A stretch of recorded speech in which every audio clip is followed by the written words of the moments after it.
So just real quickly, like I said, this is a beginner class. These are the basic types of dimensions. You can create linear dimensions that are either horizontal, vertical, or aligned with something. Radial dimensions, including radius, diameter, and jogged. Okay? Angular, ordinate, and arc length. They all are created now using the exact same command. Now, there were commands in AutoCAD before. How many of you are still using those commands? Stop using them. Okay? There's a reason why last year in 2016, Autodesk went back to a single dim command. If you use these old commands, you don't get any of the advantages of the new features in AutoCAD. Okay, now you want to use the single dim command. They gave it a nice big button on the ribbon bar. When you use that command, you get some immediate advantages. Here's the way you're going to dimension now in AutoCAD. You're going to start that single dim tool, and now it doesn't matter what kind of dimension I create. I want a linear dimension, click on the object. I want it aligned, click on the object. I want a radial dimension or a diameter dimension, click on the object. I never start another command. I stay in that same command and very quickly go through and dimension everything in my drawing. Most of the time, I never even have to right-click to pick something. Even that angular dimension, I just clicked on 2 lines and it created an angular dimension because it saw, hey, you clicked on one thing that wants to create a linear dimension, you clicked on something else, you must mean you want to create an angular dimension. And so it immediately went into the angular tool. Okay? There are a few times when you may have to right-click or press the down arrow to select an option.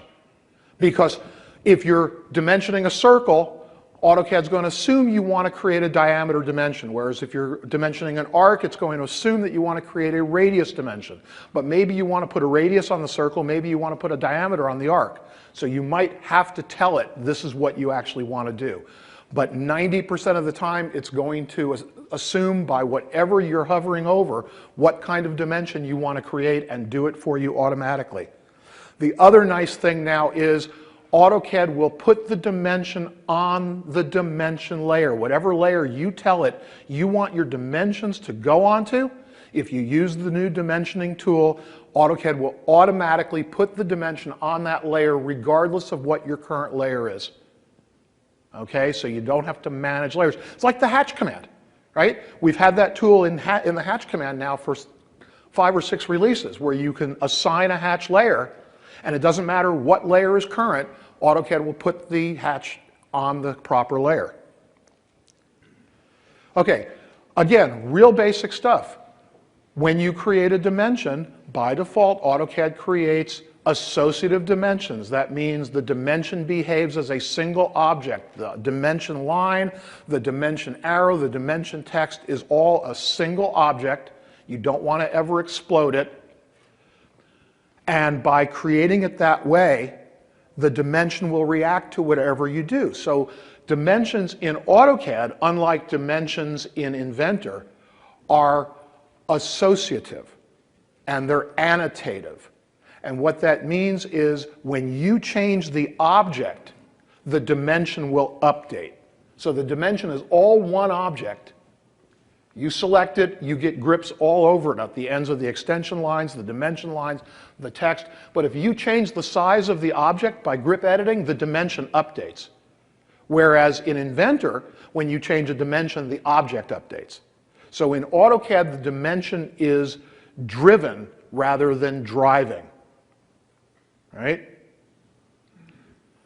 The other nice thing is that by default, when you're snapping to things in AutoCAD, AutoCAD is going to find the object you're snapping to, not the dimension.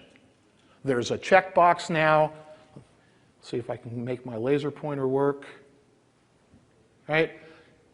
You've got a checkbox in the options dialog that by default says ignore dimension lines and ignore extension lines when you're snapping to stuff, so that when you're using object snap in AutoCAD, you don't accidentally grab the extension line rather than the object you're trying to dimension to when you're working in close quarters.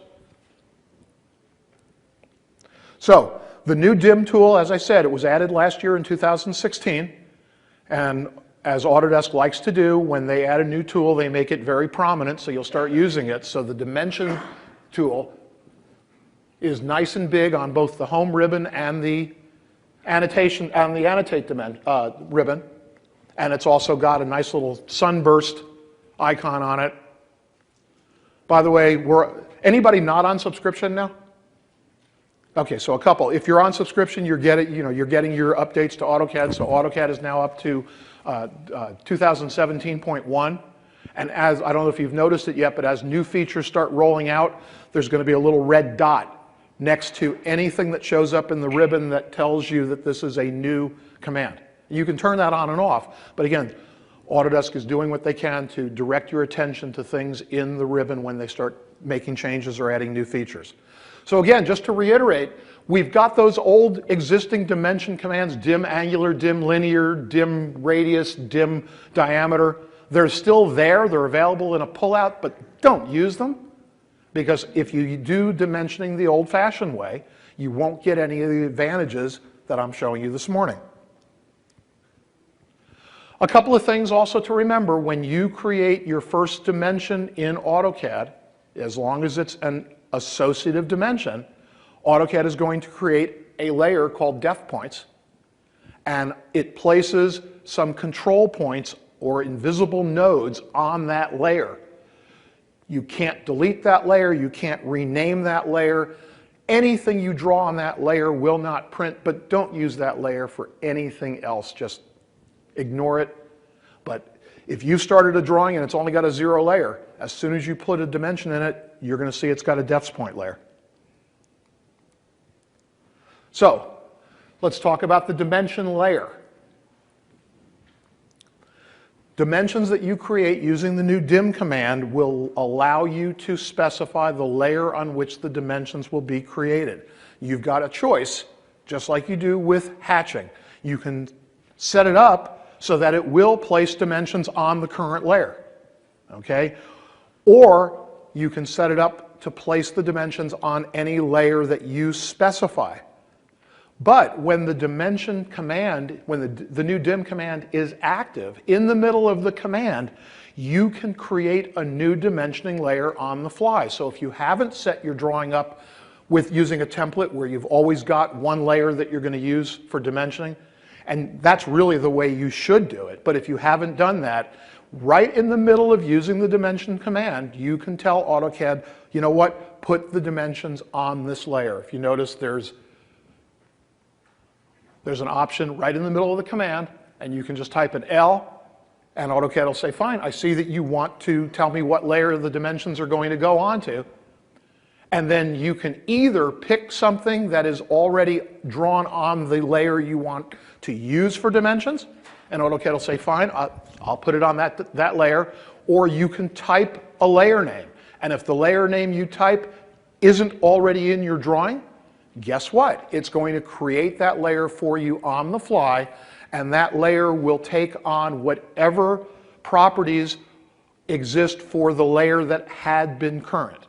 So if the layer that had been current was green, the new layer that you create on the fly will be green. If the layer had a fat line type, that new layer that you create will have a fat line type. So I'll start the layering command. Before I do, so I've got 3 layers existing in this drawing already. I'll start the dim tool. Right now, I'm telling it, go ahead and draw on the dimension layer. But my 0 layer is still the current layer. And now I'll start dimensioning. So that layer was just put on that dimension was just placed on my dimension layer. I can change the dimension layer on the fly. I haven't stopped the command. I'm still in the dim command. And now I'll go ahead and specify a new layer.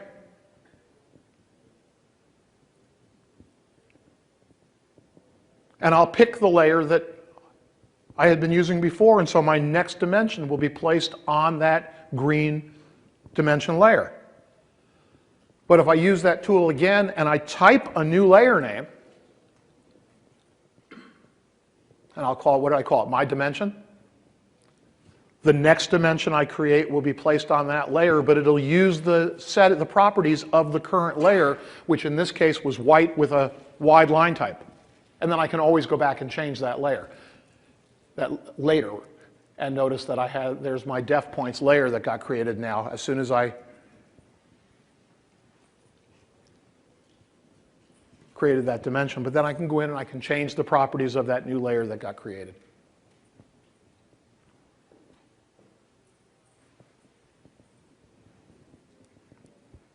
Okay, so let's talk about creating dimensions. I can create any of these types of dimensions with that single dim command. So again, linear, angular, radial, arc length, and ordinate. And the command will keep on going until I stop it. So I can create any dimensions I need to. Typically the way I work now, I will draw everything I need to draw in terms of my geometry. And then I like working in paper space, so I'll create my geometry in model space, then I'll go over to paper space, and I use what Autodesk used to refer to as transspatial dimensioning. I put all my annotations in paper space, all my notes, all my dimensions. It works really well now. There were issues years ago in earlier releases, and a lot of people kept on working in model space. I love to create my stuff in model space, and then I do all my annotation in paper space, because the stuff that we create in paper space should only show up on the sheet of paper.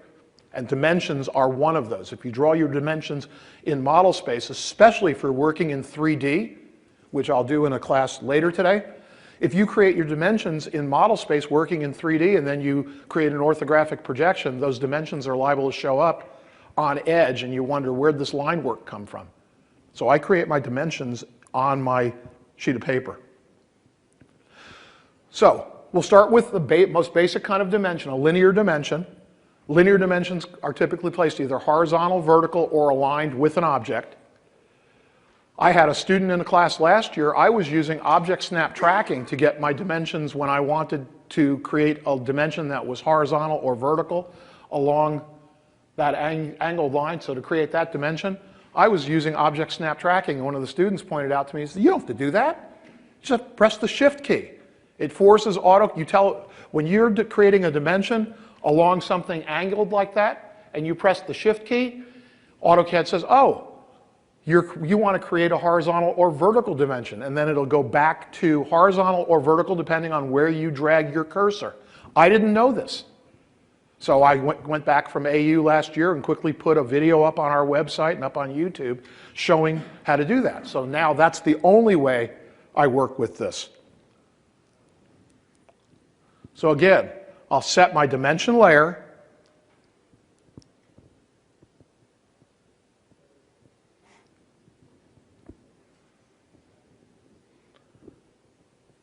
And then I'll start the dimension command. And then I'm never going to stop the dimensioning command. I want to create a horizontal dimension at the bottom, click on the object, place the dimension. A vertical dimension along the left edge, select the object, place the dimension. Another one across the top, select the object, place the dimension. Okay? But in this case, if I want that dimension to be horizontal, press the shift key and then drag up. You want an overall dimension? Same thing, press the shift key, place the dimension. Okay? Never have to stop the command. So you get to work in a very fluid fashion. And then again, because this was the first set of dimensions I placed in that drawing, notice that AutoCAD created that depth points layer for me.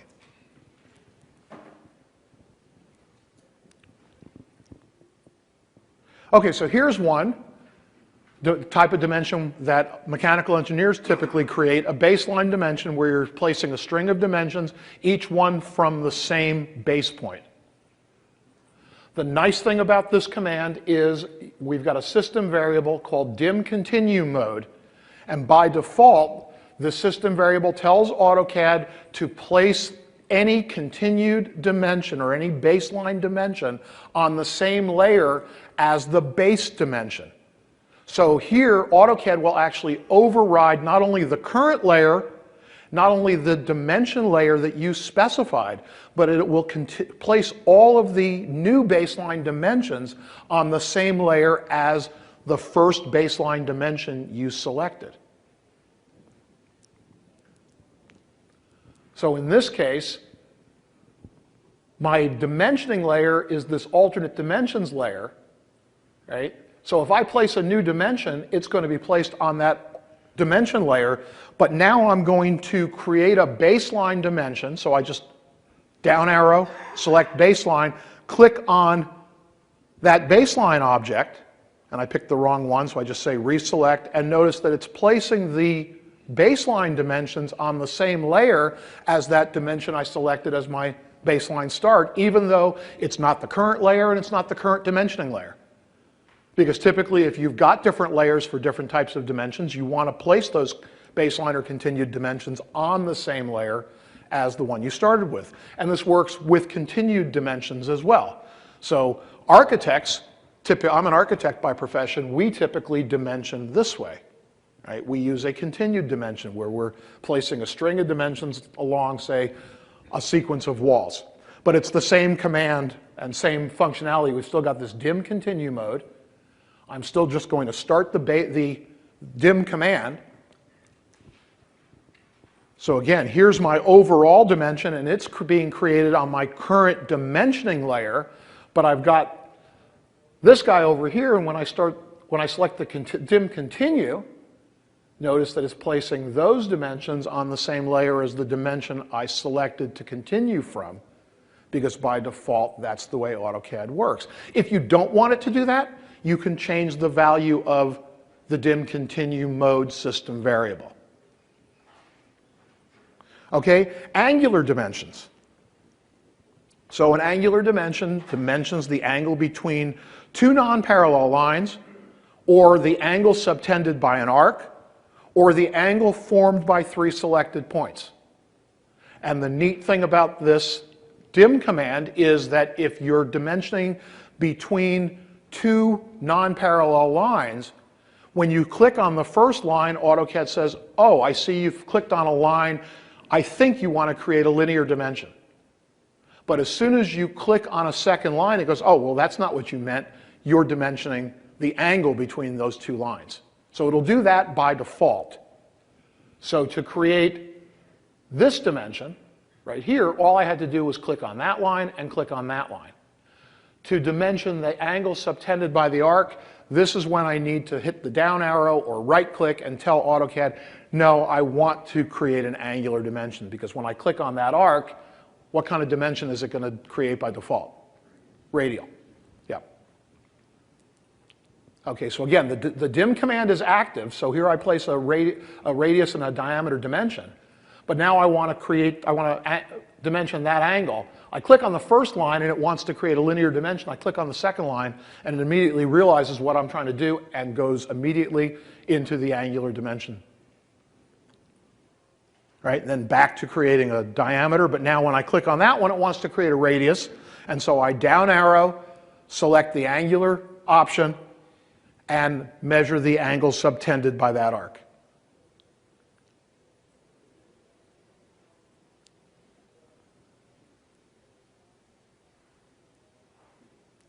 And again, if I want to measure the angle from those 3 points, I have to tell it, because when I click on that circle, it goes back to wanting to create a diameter dimension.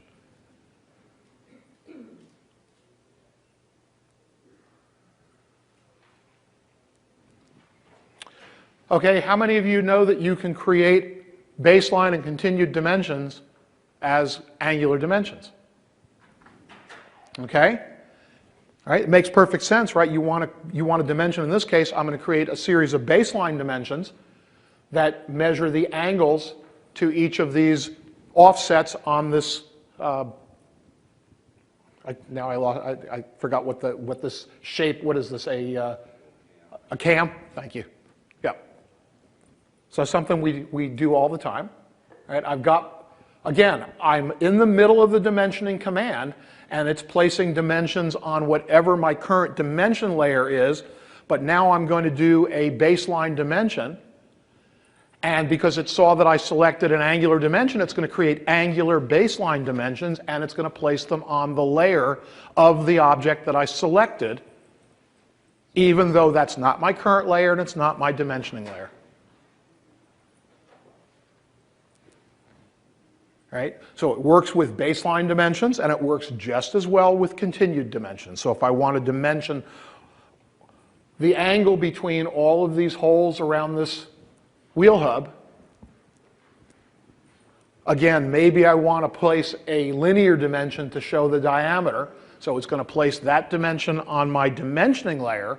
But now when I say I'm going to use the continue option, and I click on that dimension, it goes back and starts placing the dimensions on the layer that they'd been drawn on and places them as angular continued dimensions.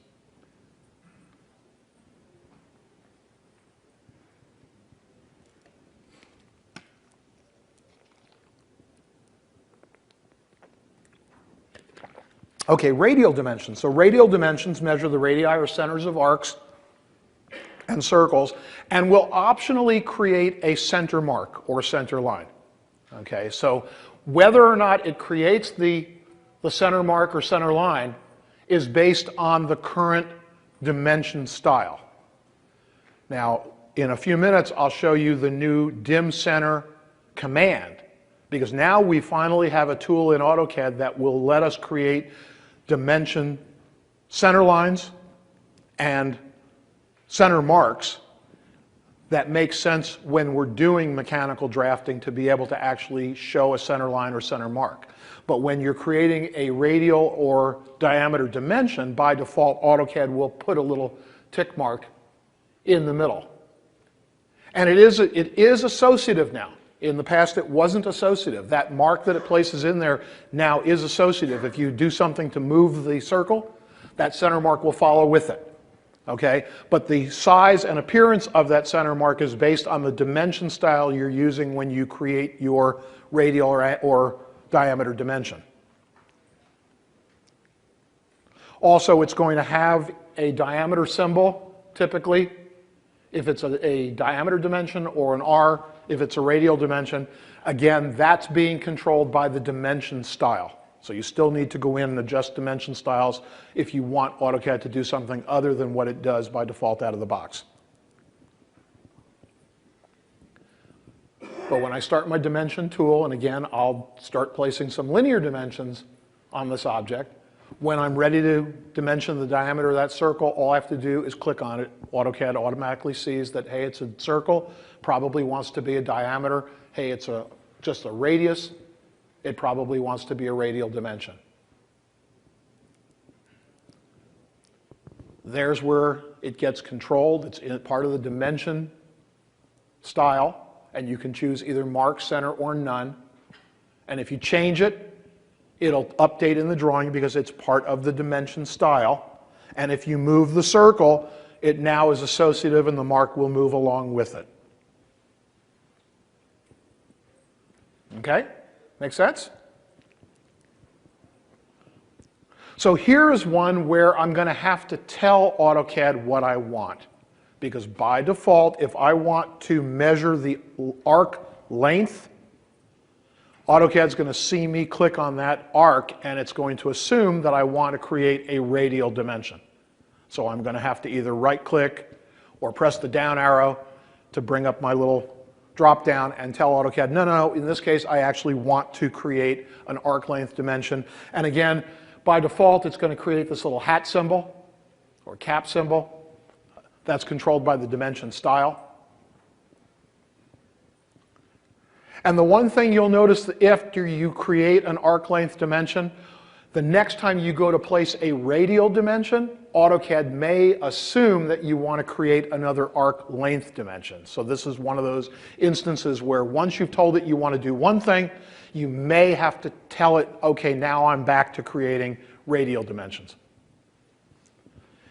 Here's another one, a jog dimension. So we'll use jog dimensions when you're dimensioning something where the center point of the arc, you've created an arc that's so large, maybe you're doing civil, and you're creating something to show the center line of a street that's going around a curve, and the actual center point is off the sheet somewhere. So in this case, you'll create a jogged radial dimension where you get to control where AutoCAD is placing all the various pieces of the dimension. And if this is what you want to do, you've got to tell it, because by default, it's going to create a regular radial dimension.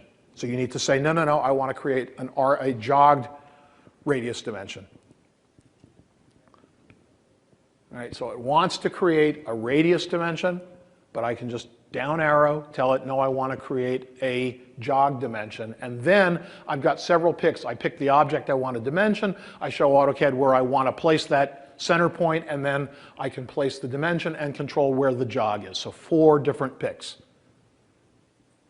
But the next time I create a radius dimension, it's probably going to assume that that's the type of dimension I'm going to create. Okay, how many people create ordinate dimensions? A few. So you all know that when you create your ordinate dimension, the first thing you have to do is what? Move the origin, right? Because ordinate dimensions are used a lot in mechanical drafting when you're dimensioning a fairly complex part with lots of little cuts and offsets and holes. Rather than creating a lot of dimension strings, it's simply telling us, is my pointer not working? Right? So here I've moved my ordinate, my 0, 0, my UCS icon, I'm going to move it to the lower left corner of the part. And then when I create ordinate dimensions, I'm simply labeling the Y dimension from that ordinate point or the X dimension from that ordinate point. But it's the same dim command. Okay, so the first thing I have to do is move my UCS. I just right-click on it and say, okay, move it up here.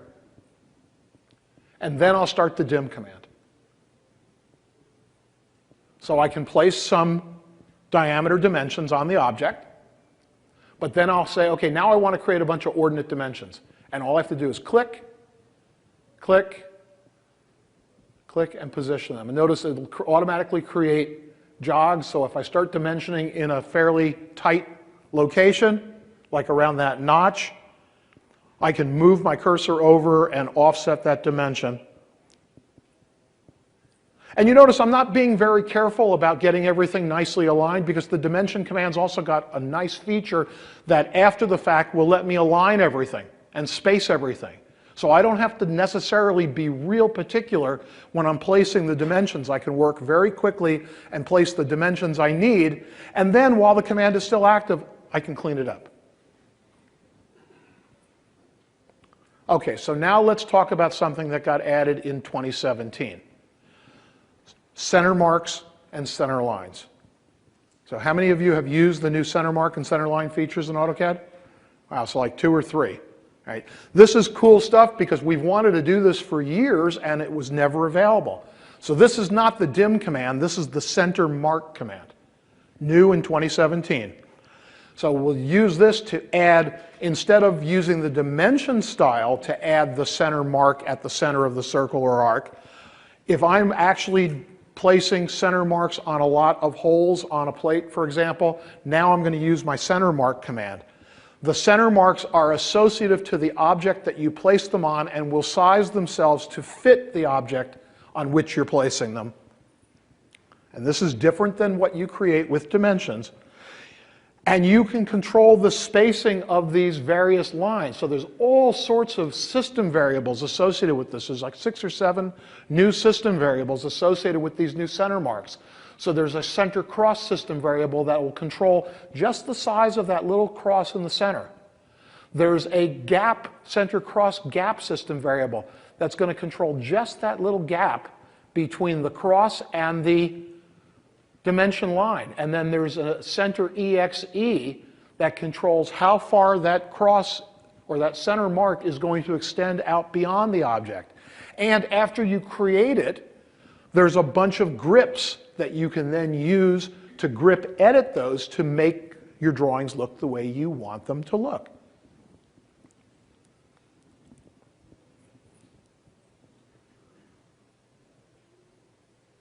Okay, so I've only got these 2 layers right now. I'll create a new layer on which I'm going to place that center mark. I'm just going to call it my center. So this works a lot like the dim command. I can specify a layer.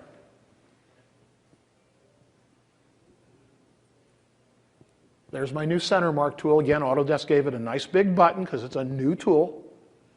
And single click, I get a center mark that now extends out to where, by default, it's like 0.01 beyond it, right? But it's a new center mark object. If I change the diameter of that circle, the center mark moved with it. If I move the object, the center mark moves with it. Right? And I've got a bunch of constraints set up in this drawing so the other object is changing as well. Now, if you accidentally do what I just did, I grab the center of that center mark and move it, I've just deassociated or disassociated it from the object. But there is a command that will let me reassociate it. And in this case, I reassociated it to the inner circle. But if I use that command again, I can easily reassociate it with the outer circle. Okay?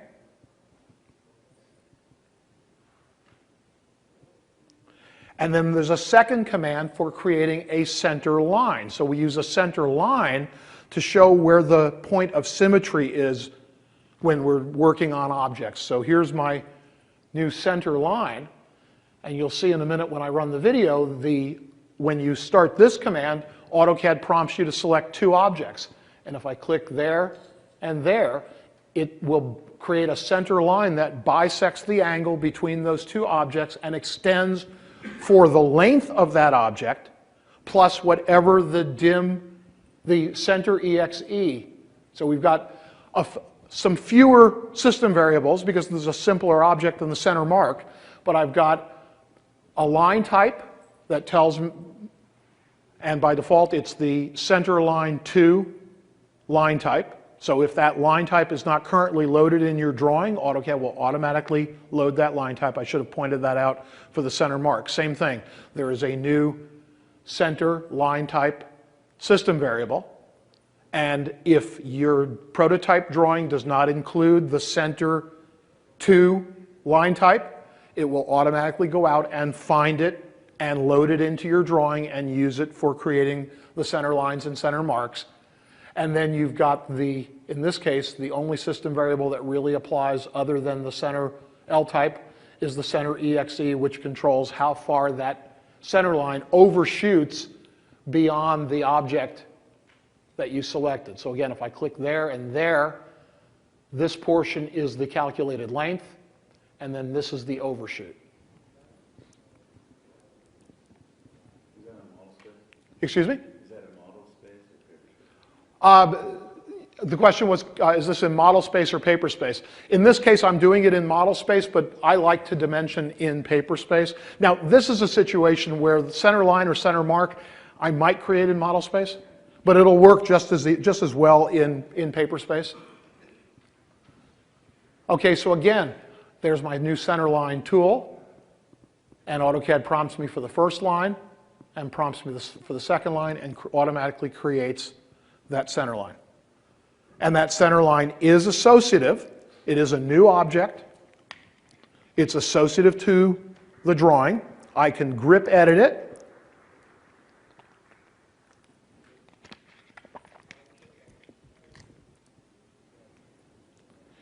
If I do something to my drawing and alter the object,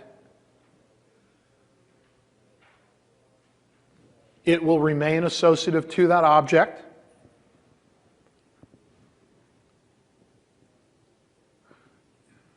But again, it is possible to break it. If you grab that center grip and move it, you disassociate the center line from those objects.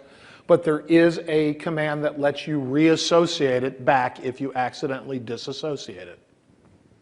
Can you just hit undo? Well, you could just hit undo, but then you'd undo. Yeah, I mean, if you caught it right away, you could undo it. And if you undo whatever you just did, you would establish the link again. But sometimes you may not catch it until a couple of steps down the line. You've already done something to alter your drawing. So you don't want to undo all of the other good things you did to your drawing. So you just reassociate the center line back to the objects that it should be associated with. Good question, though. Okay, and then there are a bunch of things that we can do to modify those center marks and center lines. So I can use grip editing. I can use the properties palette. So center lines have 5 grips. Center marks, obviously, because you're dealing now with 2 crossing lines, have a lot more grips. So let's look at the center lines first. Right? So again, I've got this center reassociate command, and then I've got these 2 system variables. Right? I've got center exe, which controls the overshoot. And also, if you do use grip editing and you do make all sorts of changes and you realize that's not where you wanted to go, there's a center reset command that will set that center line back to whatever was established based on your system variables.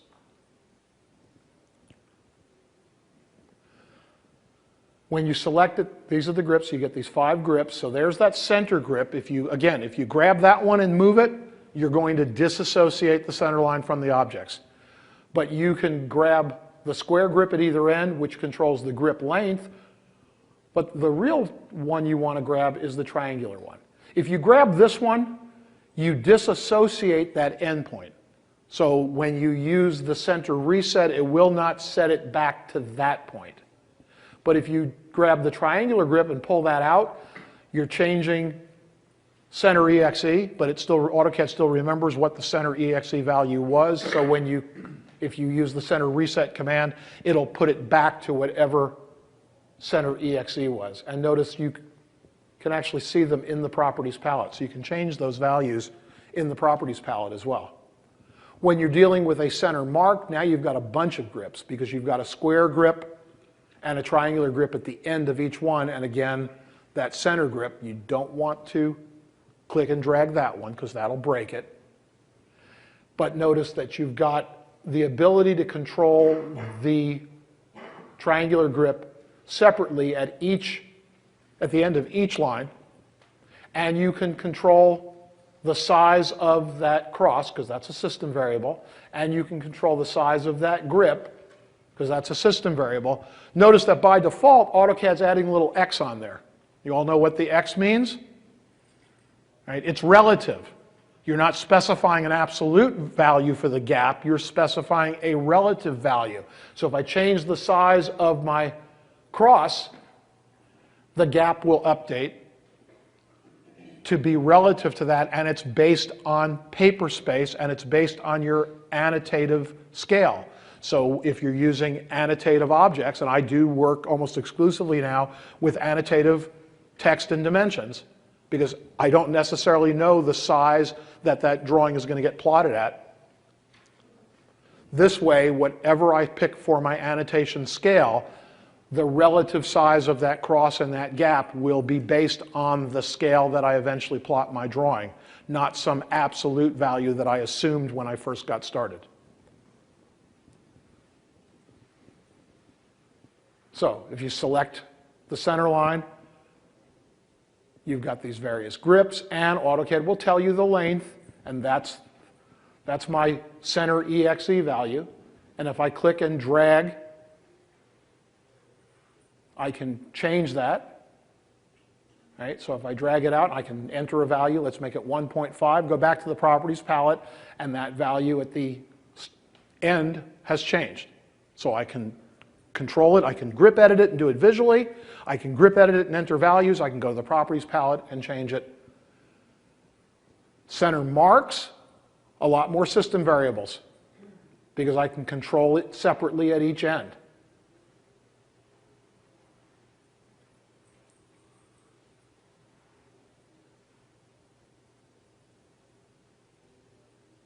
Did you catch that one? If I hover over that square grip at the center, I get a menu that pops up, and I can change all of those extensions at once so that they're equal length rather than having to go in and grip edit them. Now here's a situation though, when I grab the square grip and move the square grip, I've just made a change that I can't go back from because the length from there to there on that square grip is not part of the dimension. I've just manually changed it, and it'll hang out there in space forever. The exe value is still the same for all 4 of these, but this guy here now is different than all the others. And when I reset it, I use that center reset, it does not go back. So that's why I say most of the time you want to make your change to the extension, not the absolute length.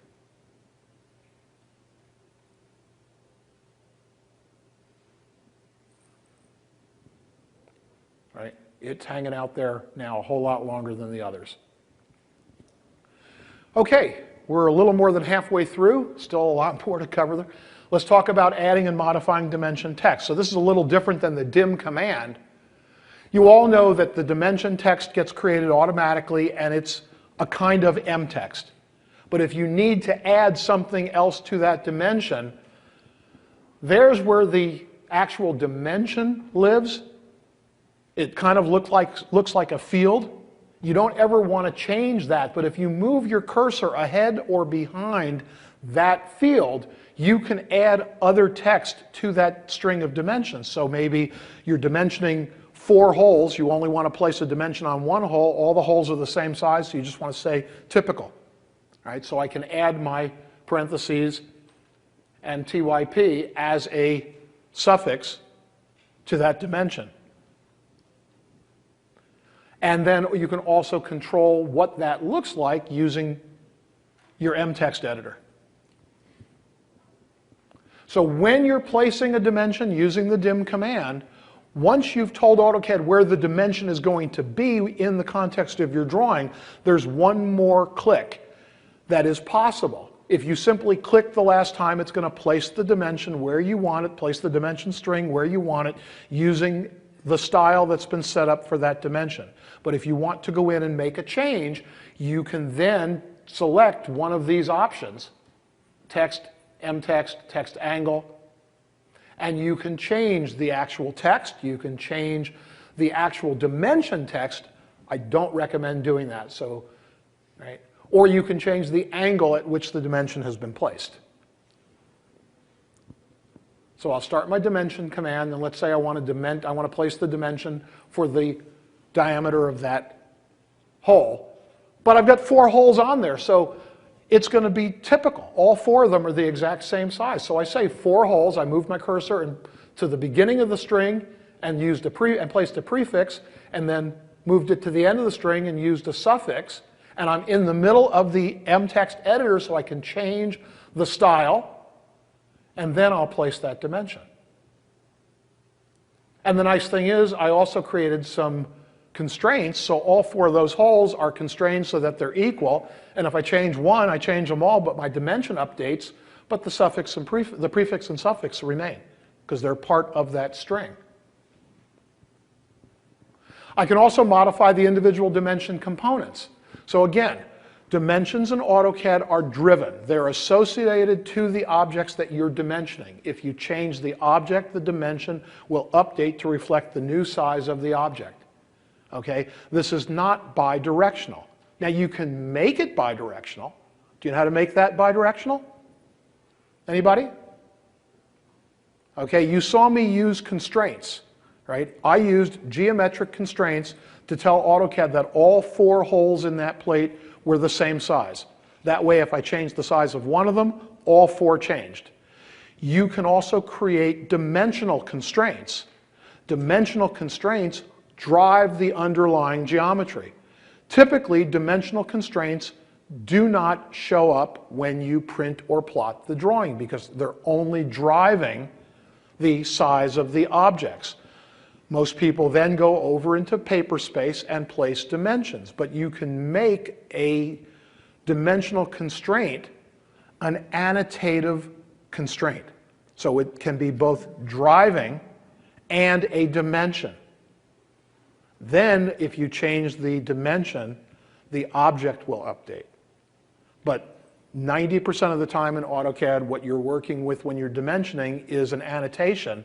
So it's telling you how big the object is, and if you want to change the size of the object, you change the object, the dimension tells you what that change is. But it is possible to create a dimension in AutoCAD by creating a dimensional constraint and use that constraint to actually dimension the object as well. You can modify dimension components by using grips, and that's probably the easiest way. I'll place dimensions on my drawings and then grip edit them and move them around and get them to look the way I want. There's also a bunch of tools in the extended dimension palette in the ribbon that let you do things like create a set of oblique dimensions or change the dimension angle or right justify, center justify, or left justify the dimension. But there's also a bunch of other tools that show up when you hover the cursor over a grip and then right click, so I can move the dimension and place it above the dimension line. So maybe I've got a dimension style that always places the dimension inside of a gap. But for one particular dimension, I want that dimension placed somewhere else. I can hover the cursor over the grip at the dimension text, and then I'll get a little extended tooltip, and I can pick the tool to automatically put that dimension above the dimension line. So let's look at some of those. Okay, so again, here is a situation where I've created some constraints. So if I change the size of the object, the dimension updates, but I can quickly grip edit and move the dimension. And then depending on what grip I select, sometimes the dimension moves with the extension line, sometimes the dimension will move independently. But I can grip edit the end of the extension line. And then here are all those tools. So if I want to left justify that dimension, it'll left justify it. My style says place it in a gap in the dimension line. So when I change the justification of the dimension, it still places it in that gap. I can change the angle and then continue to left justify or right justify it. Or I can make this whole string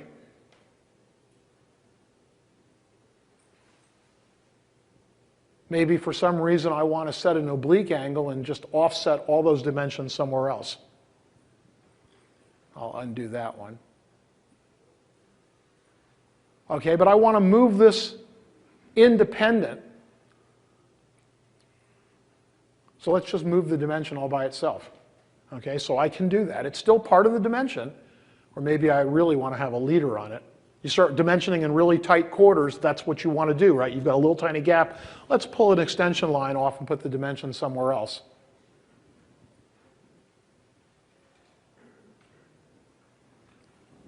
I like this one. This is something new. You can grab one dimension and say, no, I want to work with the entire group. And then, of course, you can also flip the arrows independently at either end. All using grip editing. Okay, so remember I said when I was working with my ordinate dimensions, I wasn't particularly careful about getting everything lined up neatly. Right? I want to get the dimensions I need on the drawing as quick as I can, and then I'll go back and I'll clean things up. Well, part of the dimension command now is an align option. So this is back in our dim command again. Right? One command to rule them all. But there's an align option that will quickly let me align dimensions. So I don't have to worry about creating it neatly to start. I just want to get the information on the drawing. I like to work fast. Right? So I've dimensioned this object, and I've just kind of dropped the dimensions I know I need on there. But now I'll use the align option, and I'll say, okay, that's the dimension I want to align tool. That's the one I want to align with, and AutoCAD will line them up for me. Right? There's the one I want to align with. There are the ones I want to align. AutoCAD will nicely line everything up for me. I could do the same thing with ordinate dimensions. I'm still in the dim command. That's the one I want to align with, and I'll do a crossing window to select them all, and I get everything nice and cleaned up. Is that nice? And I'm still in the same dim command. I could do this while I'm working.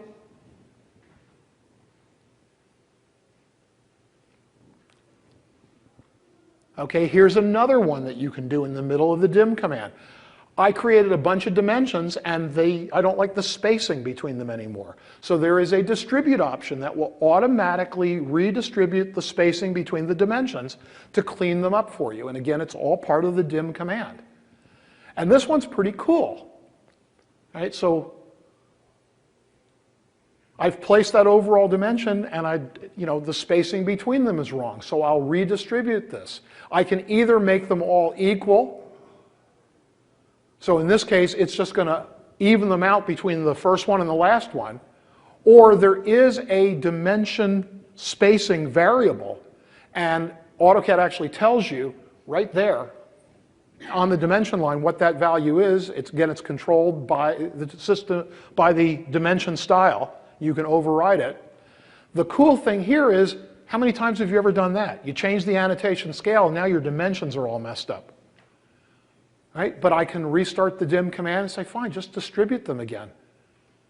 Go back to whatever the value is set for that spacing, and now with that new annotation scale, I can very quickly go back and change them. And now, right, I change my scale back, and this will work with ordinate dimensions as well. So if I really want to clean this up, I can say, you know, let's just space them out equally across this entire string. So in this case, it's using the offset distance. Or if I want to space them so that they're just equally spaced between the first one and the last one, just do a crossing window across all of them, and now I've got this nice cleaned up drawing. And finally, the last new feature that was part of the dim command that was added last year is how AutoCAD deals with dimensions when you accidentally place one dimension on top of another. How many times have we done that? Right? AutoCAD will now pop up this little tooltip and say, okay, I see you just placed one dimension on top of another dimension. How do you want to deal with it? You can move it away, in which case it'll take the dimension you just placed the new one on top of and move it somewhere else. Or maybe what you really meant to do was take this one dimension that had existed and break it up into two dimensions, right? Or maybe you want to replace the dimension you just created a new one on top of with the new dimension. So let's look at those. All right, so I've already got this dimension across this gap. In this case, it's an architectural drawing, but now I want a dimension to that column. And I accidentally placed my dimension out there, and AutoCAD says, fine, well, what do you want to do? Let's move it away. So it moved my original dimension string away from where I placed the new one. Well, what if that's not what I wanted? When I place that dimension on top of it, let's break it up. Right? Or maybe what I really want to do is replace the original dimension.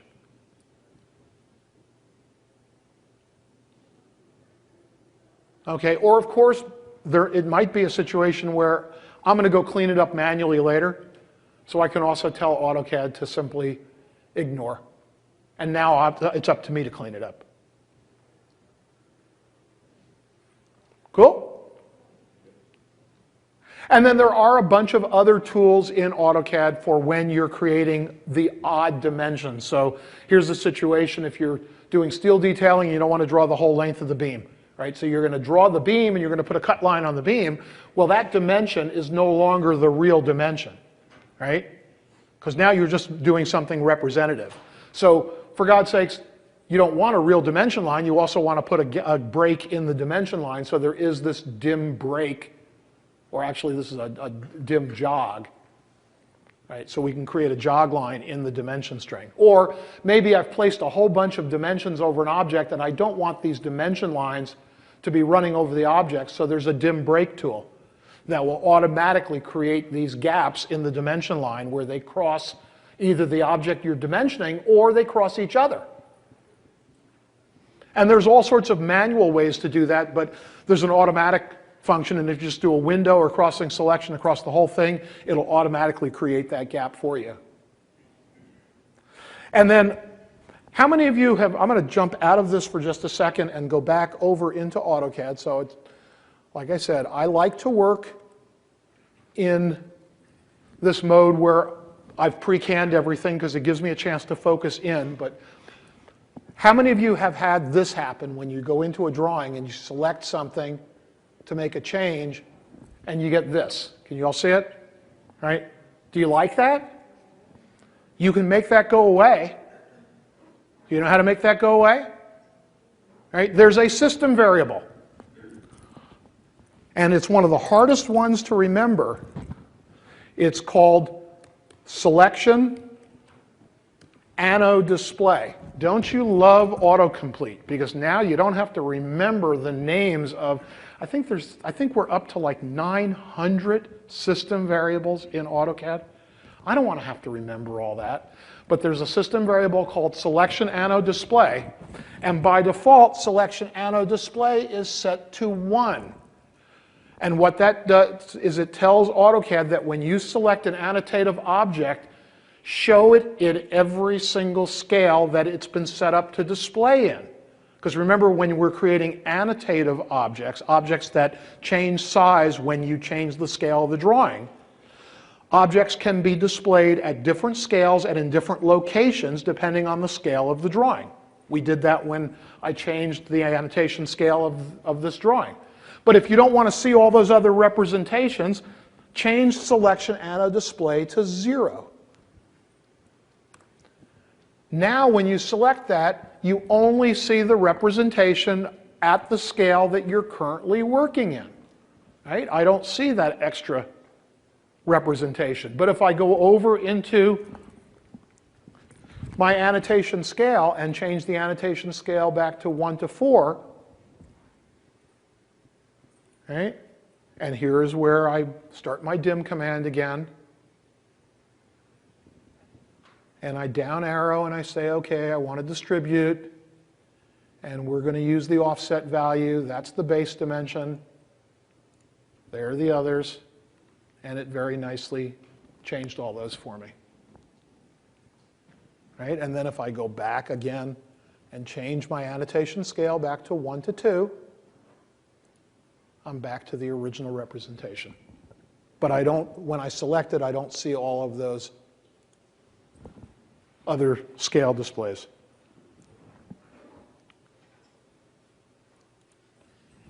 Okay, so this was a pretty basic class this morning, but I hope you've got something out of it, that you learned something you didn't know before. Right? Even a command as basic as dim. So, this is how to get a hold of me. And I have been saying this for 23 years that I've been speaking at Autodesk University, and I mean this sincerely. And like I said at the beginning, I learned something new from one of the students in the class last year when I was using object snap tracking to get my dimensions to go horizontal or vertical when AutoCAD thought I was creating an aligned dimension. If a question comes up after you've left AU, send me an email. I welcome the questions. You guys took time out of a busy work schedule to be here this week, and I want to make sure that Autodesk University was a great experience and you can keep on learning after you leave here.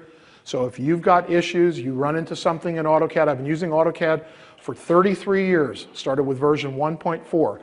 If you've got a question, you can't figure it out, I mean, try the Knowledge Network first, but if all else fails, shoot me an email. If I know the answer, I will get back to you. If I don't know the answer, I know people at Autodesk that probably know the answer. And I've got some business cards up here if you guys want a business card. Please fill out your surveys. If you've all got the app, it's really easy to do. It's on your app. If you didn't like this class, please don't fill out the survey. I have been trying to win one of the speaker awards at Autodesk University for 23 years, and Matt Murphy is my boss. And if you've ever seen Matt Murphy present, he is one of the most phenomenal presenters you will ever see. But unfortunately, that means Matt beats me every single year. One year, I would like to win. So thank you very much for being here. I can stick around for a few minutes if you've got some questions. This room isn't being used again for at least 30 minutes. This is the last day of AU. I hope you had fun last night. Please enjoy yourself the rest of the time you're in Vegas.